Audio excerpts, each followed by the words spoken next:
And we are live. And we're live on the Timo and Nico show. Sometimes Cheers. it's cheers. Sometimes it's You said coffee, and I figured there's no leadership without it, and I grabbed myself a cup too. You can't be a good leader if you don't have a cool cup. I just changed my cup so it was less offensive to the camera. Look, and I'm turning it because on the other side of my very cool leader cup, there's this. Yes. Oh. That's my secret. What's yours? There's no secret on this one. The other one just said peachy on it in quite a sassy way, which I don't know why I thought that wasn't bang on brand for me, but there we are. I sort of have a theme that might be a starting point that came to me this morning over breakfast. You don't sort of have a theme. You have a freaking theme, and it's the best theme. It's a starting point. It's a very good starting point, I think, because I'm watching my lovely wife Caroline this morning fielding a few different positions to apply for, and they're all slight pivots for her. They're elevations. They're definite leadership positions. All three of them a little bit different, and she's having to work out how to tell the story of her to these three different ways. And it's a bit of a reach, it's a bit of a swing. She's at that point very much been doing a lot of thinking and developing. And so I just thought of one word, and it's quite an old-fashioned word, but however you put it, it's relevant to leadership always. I'm talking about bravado.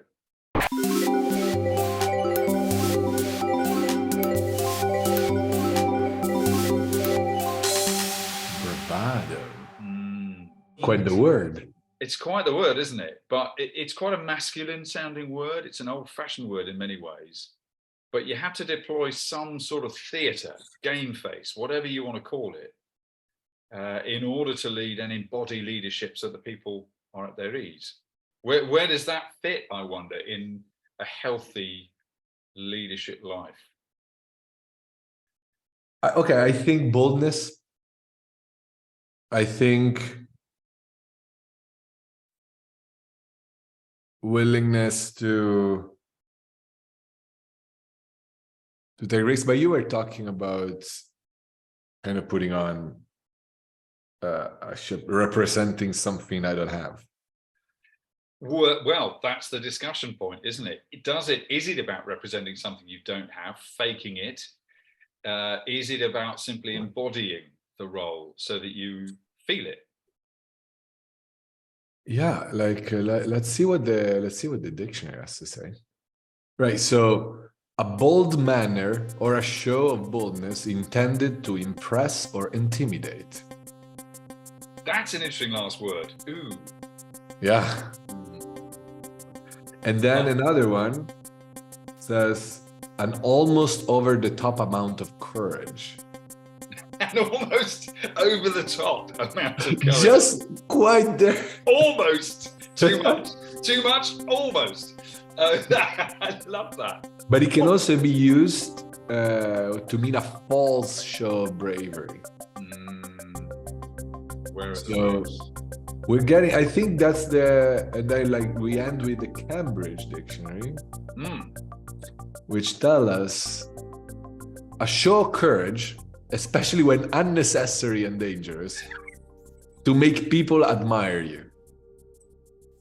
These are all unexpectedly amusing. So, I don't know, do you need that? I don't know. I love this. I'm now seeing full cartoon level ridiculous leadership. Jumping off. But I do think it's an interesting, it is actually an interesting starting point, because I do think it brings up the question, what is leadership? What do we mean by that? Because I mean, at the end of the day, just like bravado is a word. The point is, what are we using it to point at? What is it that we're indicating when we say leadership? And I'm inviting anyone listening to actually wonder about that question, because it's not obvious. It's like, well, leadership, it's that.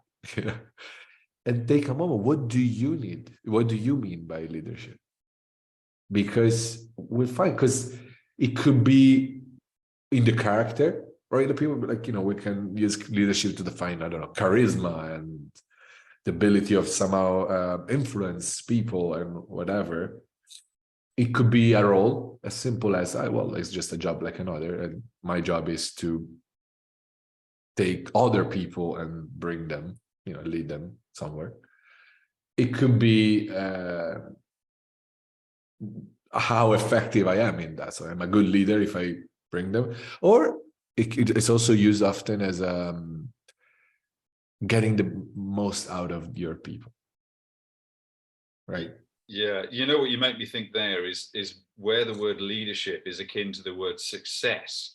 In that, success, I think, I've come to think, depends on what you're aiming at.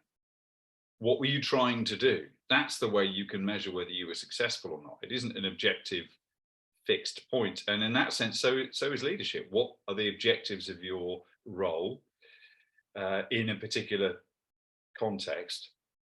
And that's how you can measure yourself a bit. If you want to feel like you're doing well enough, can prove you're doing well enough, want some metrics.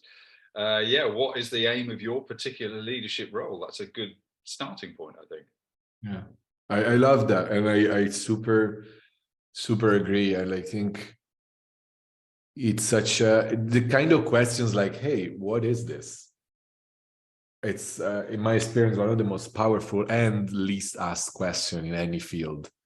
Right now we're talking leadership, but it could be anything. You're like, innovation. Well, we're working on innovation. We have innovation workshops. We have cool. Totally. How does it work? What is it? Like, where does innovation come from? What do you mean? I had infinite conversations like that. Performance. Well, we bring you in. Can we work on performance? Great. What is it for you? What do you think? Where does our best come from? What do you mean? So this is the same. It's like, great, leadership and success as a leader. What's that? What do you mean? I thought we would just do leadership stuff. Yeah. And then we'll get on to, then at 11 o'clock, we'll do innovation stuff. Then at maybe 4 o'clock, right before we go to the pub, we'll do some sustainability stuff. And then we're done. And then we're done. And tomorrow we'll just put in a productivity report. I like that. That's how it works. Leadership. It's funny. We use this, and nobody, I don't know, but like very rarely we stop and wonder, like, hey, hang on a second. What are we actually talking about here? Yes. And not in the pursuit of the right definition, but in the pursuit of our definition. It doesn't matter. Like, to me, if you say, well, like for me, being a leader means being very good at making ice cream, awesome. It doesn't, I mean, call it leader, and then you know what you're up to, you know how to assess, how, like, oh, was I a good leader? I don't know. Did you make ice cream? Yes. Well, then you are.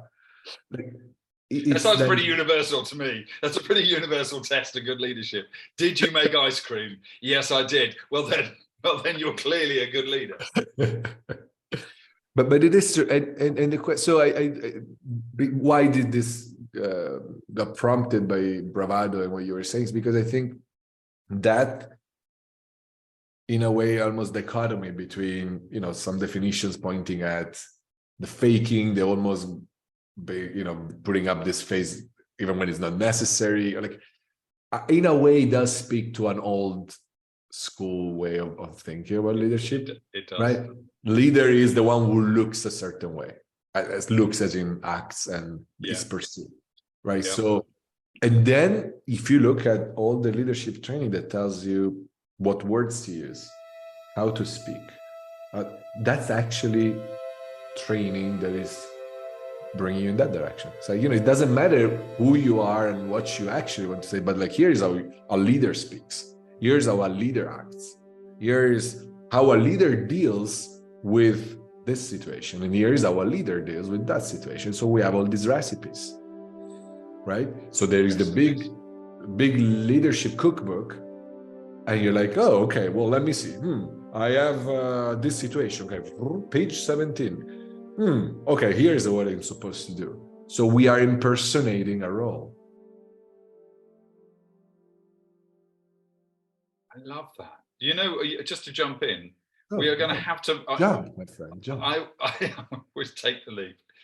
We're going to have to make some artifacts from every article. I think you've already come up with it. I'd love to see a whole tableau of fashioned articles from our conversations. Today's is already the Big Leadership Cookbook.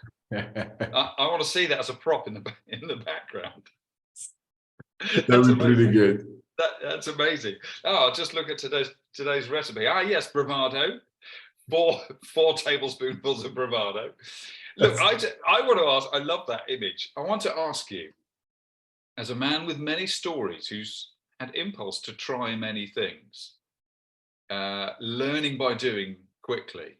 I sit back and contemplate for hours before I take a leap. You've always struck me as somebody that had an instinct when younger to just jump in. Have you ever had to deploy bravado, and how did that go?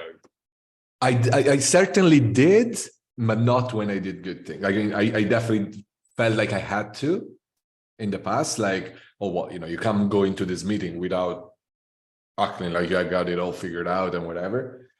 But that never really led to anything. But even in interviews, right, or with people, like I had leadership roles even when I was quite young and younger than the people I was leading. And so in that initially you're like, oh, okay. And it really was not working. My best results happened when I actually showed up as myself. And the other answer to your question that I think it's fun, I can bring us is, but if you hear it as, were you ever in over your head? Yeah, that is sort of the implication, isn't it? Yeah.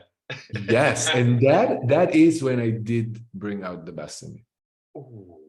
So did I put myself in a situation where, like, I don't know, so I had to sort of come up with something there. And you could call it bravado, but it wasn't an act. It was, I don't even know how to describe it with words. Like, for example, from my time in the Netherlands, when I had this location where we were making like food and music and culture. I'm so picturing that part of your life, and I've got all kinds of really brilliant images in my head. One day I'll show you pictures. Definitely. And but for example, when we started, and I was really young then, and we saw, let's create this place and nobody has ever seen before, where we mix this and this and this. So we had to speak with actually any conversation in that phase of creating it I was in over my head, because we didn't have the experience, we didn't really have the plan, if you want. We had the vision, we had something we believed in, and we didn't have money, which tends to be helpful when you're actually purchasing equipment and space.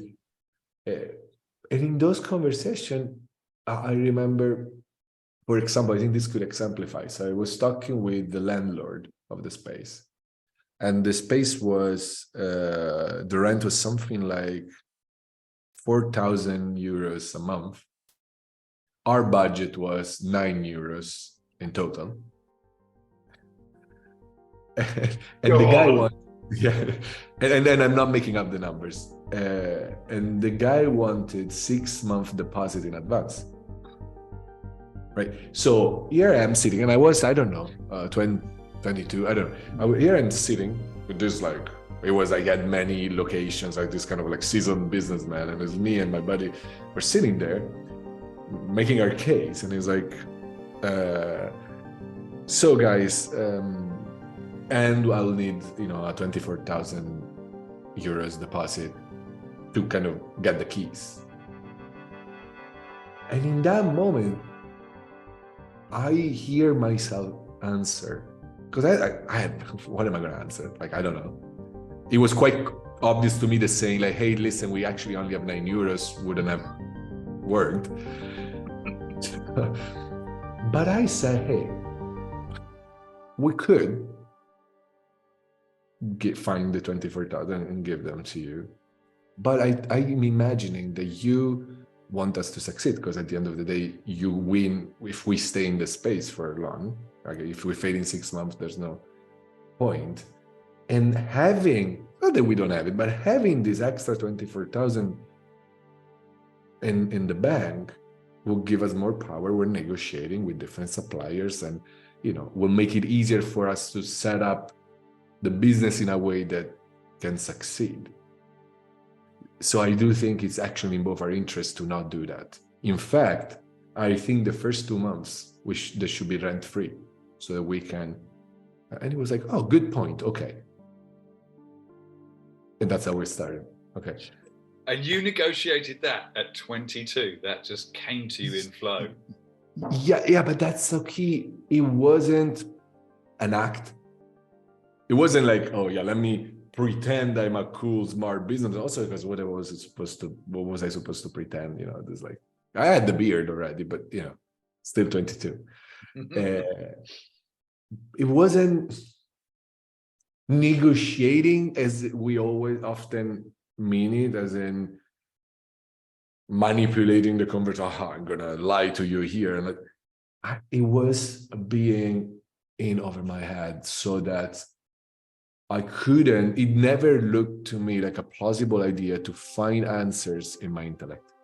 I didn't have any there. I couldn't. And so that allowed something greater to show up. Yeah. And I hope anyone listening can relate, because the truth is, this happened to everyone. It might not have been in a negotiation, but all those moments where we are in situation way bigger than us, where we couldn't possibly solve them with our logic and knowledge, and somehow an idea comes, and we find ourselves doing something that surprises. We surprise ourselves. The person who had that answer was me, and that's why it rang true, because it was. Yeah. It wasn't another me pretending to be something else. Yes. If it makes sense. It does make sense. So here's a question. If the word bravado has the word fake kind of implied all the way through it, you didn't do your homework, you had to front it out, and you will get found out if you're not coming from a position of preparedness and authenticity. That's the implication, the judgment in that word. But you had to not even think on your feet, but receive on your feet. What preparation should a leader be doing to be able to do what you did in that room? Is any preparation involved? Short answer, nothing. But can I jump in now? When you were describing, when you said receiving, I thought, well, isn't that what happens when we write music? For example. Yes. Isn't a new poem, a new lyric, a new book coming from that same place of like, or it's even more so when we're improvising, a jazz band improvising, where is that solo coming from? Yes. It sounds to me like maybe we just do have that capacity. We do. I'd say there's two answers that conflict, just like my question is asking a possible conflict between no preparation and lots of preparation. Because when it comes to music, I'd say there's no preparation in an idea for writing coming to you. I was doing it this morning. I've been humming a new thing out of nowhere. And I know it will become a thing when I finally put it down in a dictaphone and can start to hear other parts. And that just comes. But improvising in a jazz set, I'd say there's an awful lot of prep goes into that, because you will have done your scales over and over and over and over again, so that your fingers don't have to think about whether it's the 3 black notes in this key or is the, even just that basic. You'll have done so much stuff that there's muscle memory and you can just do it. And I'm not sure whether that's a good analogy or not for what we. Well, you said something that I think is pretty cool, because to me, I think it speaks to the point of practice that we always miss, in my opinion. Yeah. Point of practice is so that you don't have to think about it during the show. Yes. You said it, like, well, I did all my scales so that when I'm on the stage, I don't have to think, well, but do I the right scale? And do I know how to do it? And what if my finger goes in the wrong way? You practice so that when it's showtime, you don't have to think about it. This might sound weird or strong, but I think to an extent, if you, for whatever reason, could show up already clean, you didn't need the practice. And I hear that you're like, oh, but how are you gonna then play? I don't know, but at the same time, there are plenty of stories of, well, we call it like rookie luck, or of someone who shouldn't be capable of doing certain things, but they are. That's what I was going to sort of seize on there, is that I think in a lot of leadership roles, once responsibility is already kicked in, hearing this conversation, you might think, right, well, the practice is, I think people would immediately picture performance scenarios, being on a stage, doing a keynote. The more you do it, the more comfortable you get. There's lots of techniques to delivering public speaking that, yes, can everything's better when you've practiced, but that's not the point here. It's more about being open to the flow of, well, I'm going to sound poetic, your authentic self. Don't do. Oh my God, what a crime. Don't sound. I just went there. I just completely went poetry. I've held it in this long. But yeah, it's about that, isn't it? And it's more like practicing being yourself. Is that it? Yeah. Well, yes. And I'm like, how do you do? Like, I mean, could we ever be anything else? Yes. Oh, yeah. The answer is yes, we are something else when we're deploying bravado. Look, and obviously then you go into philosophy because you're like, well, but wouldn't that still be you? Yeah. If that occurs to you. But no, I recently, very recently, like last week, I was in a workshop, and what came up, and I loved it. Circling back to basically, what's the job of a leader? And someone said, like, well, does a lighthouse have a job? And if you initially were like, well, yes, the job of a lighthouse is to shine a light. And you know what? But it's really like, it's a job. Is it its job, or is it just a function of it being a lighthouse? It's just, it doesn't have to do it. It's part of what being a lighthouse means. It has a flash of light, a beam of light coming out of it. It's just how it's designed. Well, the job of a lighthouse is to keep the ships safe. No, not really. That's the ship's job. The commanders or whatever. Yeah. No, right. So what? And I loved the possibility. This is very fresh for me, so it's very undefined. But what I started to see is, what if we created the construct of a job as a set list of things to do, tasks, all that's your job, in response to insecurity and lack of trust, right? Because I started thinking for myself, I go, oh, it's true. I give myself, I make things my job when I don't trust I would handle it otherwise, or that I'm capable of. Taking it out of business for a second, like think about health. For me, definitely, but for many people, right? Well, taking care of my health is my job. But when I say it's my job, it means I need to make sure that I think about what I eat and what I need to go to sleep at the right time and all these things, because otherwise I wouldn't. Because I don't trust that just as a feature of me being me, I would do that. Yeah. See, if I don't give myself that job, I would end up just eating burgers every day and exploding and be really sick. But what if, when we are at our best, when we are present, when we are ourselves, part of what occurs to us as a function, just like the light does, is, oh, let's take a nap. We know it. It's so true that when I give my son a job, or at least I make it up as that's, or maybe even worse, that's my job to make sure that he There you go, management. Yeah. Then, I would intervene, and I would be like, well, like, make sure, whatever. And two possibilities. A, especially because I told him he's not going to do it. B, he's going to try to do it, and we're going to get some sort of result powered by, I don't know, a mix of willpower, fear if I was particularly intense, or anyway, sense of if I don't do it, I'm not a good person or whatever. That's not really a cool premise to give our best. But anytime I caught myself, whether it's for his football or for school or for him taking care of his room, every time I was like, hey, what if I give him space? Yeah. What if I bite my tongue and I'm like, hey, that's not his job. There's no need to create a job. I trust that he can figure it out.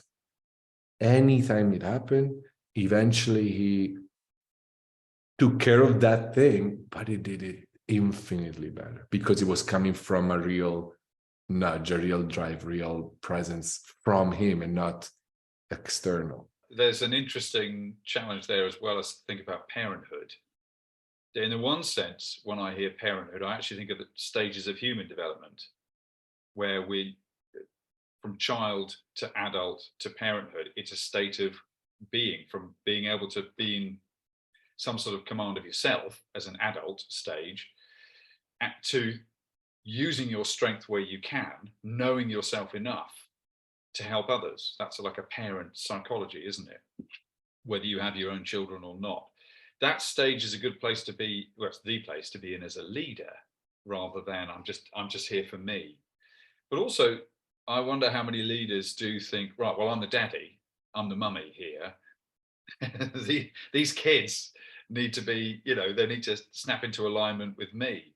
And our language can then be useful in one setting and get in the way in another, perhaps. Yeah, as usual, absolutely. As usual, yes. Like any metaphor, it's not the thing. It's not the thing, yeah. It's supposed to help seeing something maybe clearer. If it doesn't, I think, and this is another cool disclaimer we can put here from the rest of our conversations to anyone listening, is that anytime you hear anything here and you notice that is making it more complicated because you're like, well, but if I'm a lighthouse, and then who's going to take care of the lighthouse? Any metaphor is supposed to simplify. If it doesn't, drop it, because it's not the thing. For sure. But the point is, we're meant to hold these things all sort of together and hold a bit of this and a bit of that. When you were talking about the lighthouse earlier, I was thinking how cool it is to from a leadership point of view. Ideally, what you're trying to do is get people to figure out what they are, whether they are a lighthouse or a ship or a ship's captain, and bring out of them their best. So it's not simply about finding your best and your flow and your tone. But if you want a team to function really well, you'll be trying to help the team around you get closer to who they are in that situation. That sounds like quite a challenge, because all this is done in the parameters of delivering stuff that you get paid for by the definition of your role. Yes, but for me, if a leader would ask me this question, I would be already like, oh man, you're so ahead. Because there's so many already assumptions that are, quote unquote, correct there in what you're saying, that it's not obvious necessarily. So when you're like already, first bringing out the best in people, that's not necessarily what I think the game is. It could be no, like I have mostly when I hear people talking about their people, it's sort of like, whether it's with disgust or with love or compassion, that turns into pity. But the point is like, yeah, look, this is the team I have. I got to make do. And, Bob is it's Bob. And, Mary, oh God, let's not start talking about Mary. And so the idea of, maybe Bob, Mary, and everyone else is not a fixed thing. Yeah. But in the right context, they can thrive. It's already like a big assumption. It's not so obvious. And the second is the fact that to do that, the direction we need to look into is, so if I help myself and others being more of themselves, that's how they will bring out the best, because they are their best. Mm. But that's a massive realization to have. That's not that obvious. So kind of, then yes, we will get into like, oh yeah, now I see all of this. How do I do that? But the Yeah. question first is, do you see, not necessarily you, Timo, but like, does anyone see, do you see that the more you are just yourself, the better you perform, the better you feel? Because that is the opposite of what our culture says. The opposite. Huh? From day one in school, it's like, look, you are this kind of wordless thing, but if you study and learn and put in the effort and the hours and you fake it and you show bravado, you do all the things, possibly, maybe you can amount to a decent human being. Possibly, maybe, those magic words. Yeah. So what we are saying is like, no, actually, the less you try to put, I sometimes talk about it as in the superhero version of us sucks. See, yeah, so that's other word. Like in our word, in the comic book, cool, Superman, cooler than Clark Kent. Only, let's not forget, the Superman is Superman. Clark Kent is a disguise. You see, compared to other superheroes, which are the normal person who turns into and gets superpowers, the Superman, the real nature of Superman is Superman. Yeah, yes. Born from this other planet, like that's not a special, that's him. Yeah. But to sort of fit in, and in this guy, he created Clark Kent, right?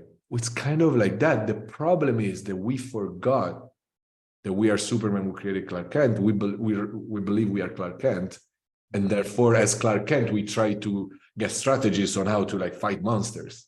Yes. But if you would drop all the Clark Kent act and just be yourself, you will realize, oh my God, I can fly.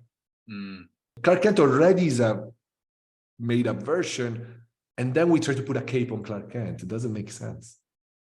Yeah. That's almost a book title, trying to put a cape on Clark Kent. I like it. That's a philosophy book. Next to the cookbook. Next to the cookbook. I've got a lot of props to make here. I am thinking there, though, that with obviously our Western culture's fixation over the last 20 years with superhero kind of avatar movies, I don't mean James Cameron's Blue People. I mean this idea of stand-in Hindu or Greek godlike figures who represent things to us, instructive in some ways, limiting in others. Isn't the net effect of that we wish we were one of the X-Men, that we were special and therefore had a gift that we feel is missing? Yeah. So I don't want to say search for the hero inside you. I don't want to say, no, but what's your superpower? And yet you can only be you. You can't pine for something that you don't have. But you do. See, that's the game changer. I generally, I love the picture. To me, it's like we're a world of people going around looking at superheroes and go, oh man, if only I had superpowers. And we were actually all the same. Like we are a bunch of Supermen that convinced they're Clark Kent. Look around at the few Supermen flying. We're like, I wish I could fly. Yeah. I wish I had those superpowers. But it's only because, not because I don't have it, it's because I forgot that I made up Clark Kent in the first place. And if I would stop believing that story, I will find out I am Superman.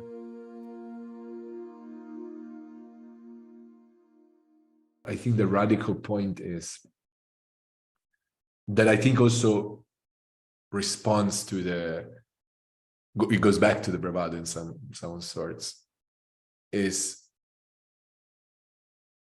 we have been taught that leadership is a set of, and each of us can have different definitions, but a set of skills and ways of being and whatever that we have to acquire or craft or manufacture or pretend or Some lucky people, somehow they have it naturally, but definitely not me, right? That's definitely not us. Like it's someone else. Yeah, I can see that maybe, yes, the job, that's something different, but no, I don't have that. So I can maybe hope to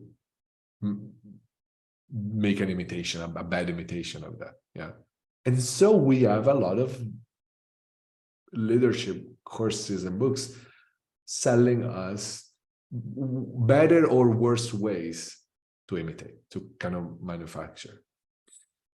Which, if we were indeed these worthless beings that we think we are, I guess it could be probably a very good strategy. Hey, look, dude, you are worthless, but hey, you can learn to act like you aren't. To pretend, yes. Right. But what makes it a crime is that actually, when we stop trying to be charismatic, our natural charisma shows up. When we stop being clear in decision making, our natural ability of knowing, hey, right, left, shows up. When we stop trying to give proper feedback to people and make my employee feel valued, our natural ability to actually value people and connect with them shows up. Yeah, like to me, it's ridiculous. Any leadership training that starts from the words that I'm supposed to use to tell, like, well, what do you, well, as a leader, you should always first value and say, hey, Charlie, oh, well done. I really appreciate you here. You did a terrible job, but the hot chocolate you brought me was actually still warm, so I still. Right? That's what we learned. That's leadership, Yeah. like the feedback sandwich. Yeah. Feedback sandwich, yeah, that. I remember reading on LinkedIn, like there were a lot of conversation. How do you make your people feel like you care? And there were a lot, also some famous people, a lot of comment. Well, this. You use this word, or you make sure you never use that word, and you always ask a question, and I wrote, how about you care? See, no, but that's the thing. But like, it seems simple. I can't care for everyone, and what if I don't? But that's a way more interesting question. How do I? Could it be? Could it be that I have a natural ability to actually connect with anyone, even that pain in the ass? No, but like even that difficult team member. Yes. Even that one was like, oh, it's horrible, and I can't wait they fire him because it's. Could it be that when we get rid of all of that and we just show up as ourselves, we actually are capable of connecting and understanding anyone? Because that's what kids do. Yes. Well, you bring me back in my mind to the idea of a big job application that we were saying this morning on an early morning walk. A job application is like an audition or going on a blind date. You have to fully show up. You have to commit and pay the cost of actually wanting to be there. I had an interview last week for a trustee position, but they're also advertising for the chairperson of this guidance role. I didn't go for that. I thought, no, that's some other leader can do that. I then got an email saying, thank you for your interest. No one's gone for the chair role. Would you be prepared to step up and do it? To not just take on the role, but be auditioned for it, be interviewed for it. And I thought, firstly, that means there's a lot of my local creative mates who had the same take on this as I have. No, that's not for me. Secondly, all right, well, what would it look like if I then tried to bring me to that particular leadership role? What have I got to get behind it? So never kind of clouding myself with saying what I'm not, but finding a way to apply Timo to that role when Timo didn't think he wanted that role. And I found I started to want the role. And I showed up and we had a great interview like this, and it went really well. And I got off thinking, yeah, I can see how that might fit with my life now, actually, and I want to do it. I then heard at the end of the week, about a week later, very short email. Thank you. It was nice to meet you. You haven't been successful. And I actually felt, oh, kind of wanted it. And of course, I didn't want it. But the fully showing up, the leaving it all out on the stage is what every actor has to do in an audition. You can't half be there for a role. And that's true for any role. And so that's the cost of love, my friend. You do actually have to pay it. And then you end up caring, and then you end up being present. Not bad. Not bad. See, what if, okay, you know those cars that are like hybrid and you have both the gas and the electric. You don't have to decide when to switch and what to use, and like, it's already part of the design. You show up and drive. And when it's a good idea to use the battery, the car will. And when it's a good idea to use the engine, the gas engine, the car will. And what if it wasn't even our job to worry about, oh, okay, well, but this is an interview for this position, so I gotta show up this way. And when this is an interview for that position, I gotta show up this way. What if you, by just showing up, removing this way, like, well, what if I just show up? And my capacity of, my incredible capacity of knowing what's right in the moment will inevitably show and have you share certain stories or things in one context and maybe other ones in others. Like what I find is that when I'm talking, if I'm talking to, say I coach a youth player, maybe might be 16 or 18 or 19, and maybe then I'm talking with a head coach who's 35, and then I talk with a manager who leads a company. I notice with interest that I often use different stories or metaphors.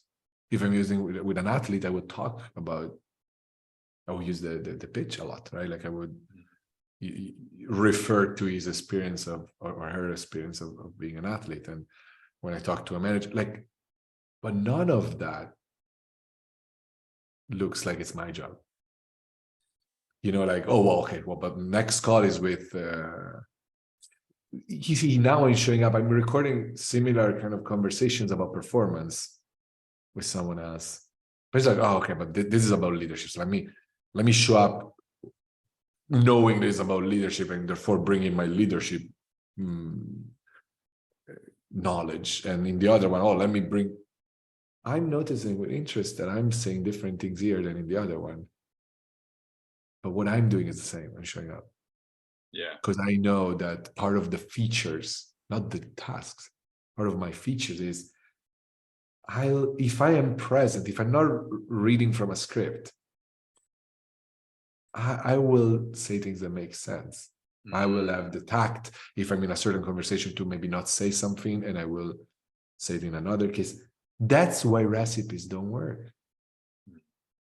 Because if you say, well, if you have a difficult situation, here's how you handle it, that doesn't make any sense. Because it's never going to be the same situation. But what if I let you discover that you actually have a capacity, there's a place from which you know exactly what to say, and it's responsive to the moment. Well, that changes the game. And we do leadership like we don't have a GPS. And so we try to memorize the best roadmaps that we can. Right? Like, oh, okay, page 33 of the maps. Oh man, but there's a roadblock. What do I do now? They changed now they put a roundabout, and this is, you can't memorize every possible alternative route for anything that can happen in an accident. Because how are you supposed to know there's going to be an accident at the third roundabout? You know what I mean? Or there's going to be traffic on the motorway. But again, if we didn't have other ways, we do the best we can. We use a map. And for many years, people used maps, and that was helpful, but it wasn't simple because things would happen that weren't on the map. So the map it's not responsive. Yes. A recipe is not responsive. Mm. But when we realize we got the GPS in our car, we don't have, you're like, oh, I want to go to Paris. That's it. Yeah. Because like, yeah, but what if after 200 kilometers, there's this thing? Well, he'll handle it. He will handle it. Mm. And yeah, but what if then there is a better way that is faster? Well, then you will tell you to turn left and take the exit, and so on. And what if that GPS was you, the sort of true you inside, and you were listening to that, not a device? But isn't it radical, like the idea of like anything, like take a piece of paper and write down anything you think or you wish you had as a leader. Anything.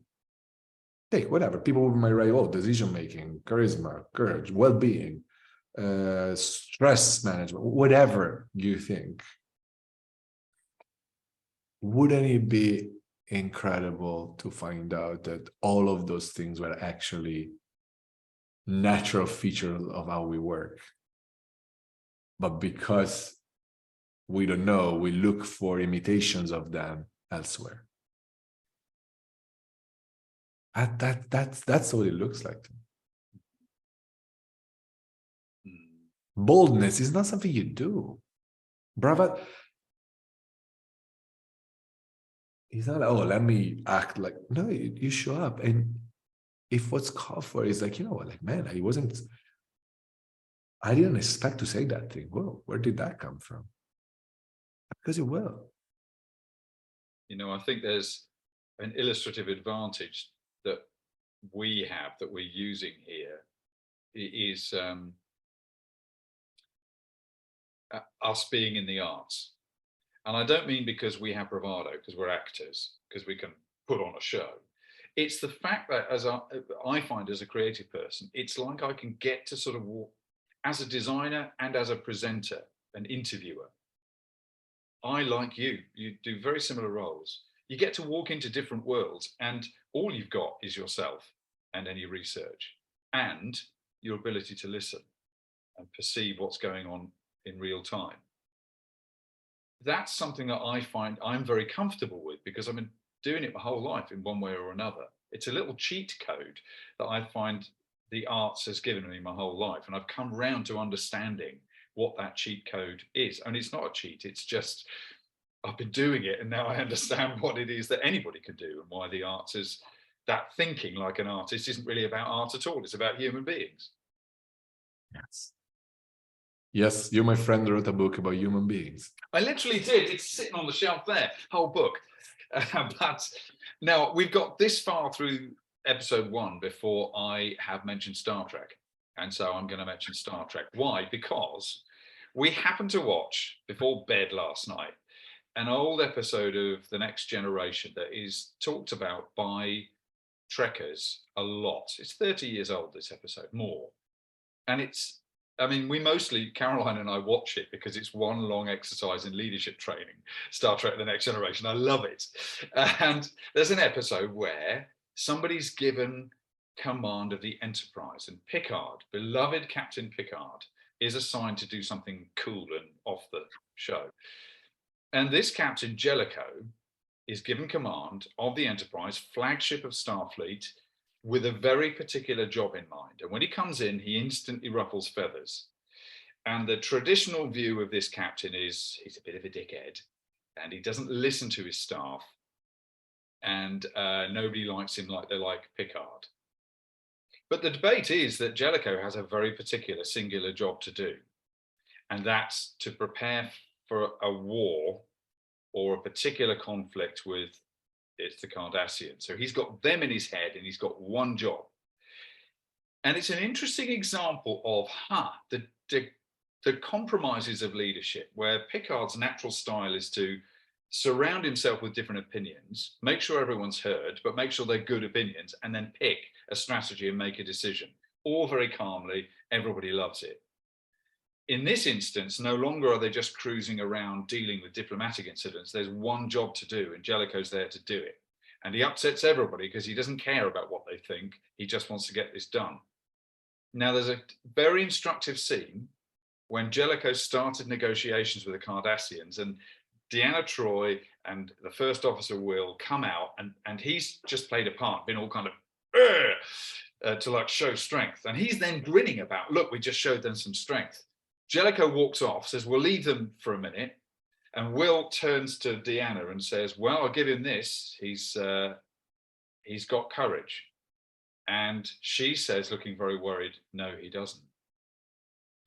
So in a way, and in the end, he's shown to get the job done. But how does he get it done? With a lot of nervous energy on his part, managing to wreck a lot of other people's relationships. Yeah, it's a very relevant seeming thing. We were just nodding at each other last night. It's been talked about a lot. Yeah, and this is all like I love the scene, and I think, it's this again, this idea that there is, well, if you want to just get the job done, there's that way helps. And then, like, yeah, of course, the enlightened leadership is the one that maybe arrives there a little later, but with all the people thriving. Yes. But that is just not how it works. Mm. There is the job, like, look, if I start punching the wall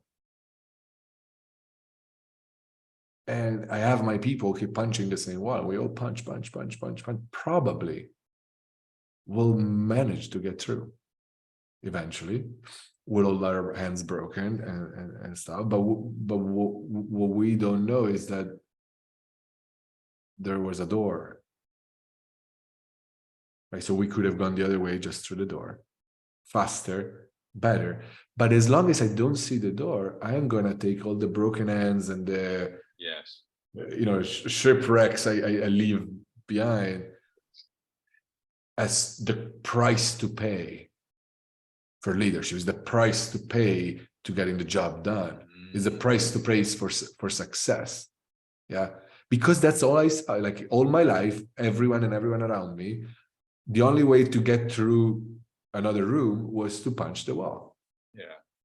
Nobody knew what those kind of strange wooden things were. And so that's how we've been always doing. Bam, bam, bam, bam, bam, bam. And so when you look like this, then everyone will say, oh, well, it's lonely at the top. And, oh yeah, like leaders have a higher rate of like stress-related illnesses or whatever. But yeah, but that's how you do it. Like the choice is either feel good and be in a monastery doing nothing, or play the game of life and win and suffer. And that is the zero sum we're always offered. It's either that, the full monk, celibate, nothing doing, or it's a fight, leave it all out on the field. Yeah. That's the world we're constantly given. Like I never saw it like this, but it's true. Imagine a world exactly as it is, but we didn't know the purpose of doors. Yes. We would just go through. Oh, they have to go to the post office. Oh man, okay, fine. But that's what you do. Like it kind of makes sense. And what they sell us is better ways to punch the wall. What did you know that if you punch it like this, you're more effective? And did you know that if you take that is what we think is the best we can aim for, is like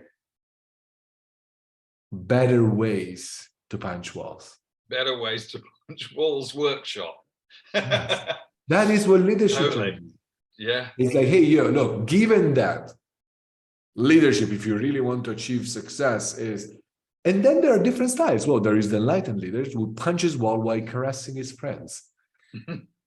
Or we punch walls when we sing songs, or we take shifts because like I punch the wall and then you punch the wall and then you can rest. But we're still in the wrong, the given at the premise is flawed. What we are saying is, hey, every room has a door, and we have the key, always. Because that changes. Then it's not even about the styles of leaders. Like, then there is obvious leadership and stupid leadership. Yeah. Because if once you know what the door is and you have the key and you still keep punching the wall, man. Yeah. Doesn't make much of sense. So it's not even so difficult. There's like, well, but it's hard to be so calm in the midst of situations. Well, no, it isn't. Once you see how it works. How hard would it be in that world that we talked about, where we didn't know about doors? One day, once comes to you, hey, like if it's a door. A door? What's a door? Yeah, it's been open for days. We've been coming and going. There's food in there. Wait, no, but wait, what? Yeah, no, we've been using it. Yeah. But does it matter for how many years you've been punching walls once you see the door? How long once you see the door, how long does it take for you to use it? It's a second.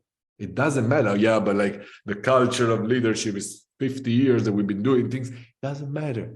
We're not stupid. As soon as we see a better way, we do it. Yeah. And that's my hope, because what I know is that we're pointing people towards something that all there is to do is to see it, because once you see it, the transformation is not going to be painful and long. I feel there might be maybe a whole other conversation in how we show up with someone else's bravado, because a huge issue here, especially with gender experiences, as a woman still having to swim upstream in a lot of contexts, you'll meet a lot of cliched male bravado. It sounds like a cliche. I still get shocked at experiences some people have, but there it is. How do you then show up in your authenticity, your confidence, and your listening, if you're dealing with people who are constantly going to be shaping your decisions with their bravado and maybe a more old-fashioned way of dealing with things? Very assumptive setting. I think lots of people deal with it. In the next episode, it's a very good trailer. It feels that way. I'm in. Looking forward to it. Amazing. I think what we learned today is it's lonely at the top if you haven't made any friends. And look out for the Big Leadership Cookbook. Yes, coming soon in their best. Where are we going to distribute it? I don't know. I haven't distributed that yet. We'll definitely do a merch shop at the end of this. And you can get also, I feel I've got to make a cool new ways to punch walls activity poster. Like how do they call it? An infographic. An infographic. We need to do an infographic on different ways to punch walls. I love it. With a door in the background every single frame. Just like swinging open. Somebody looking around out of the door going, I didn't ever mention. I love it. So stay tuned, my friends, because more attractions are coming soon. Great to talk to you, old boy. Likewise. Rock and roll. Rock and roll. Ciao for now, man.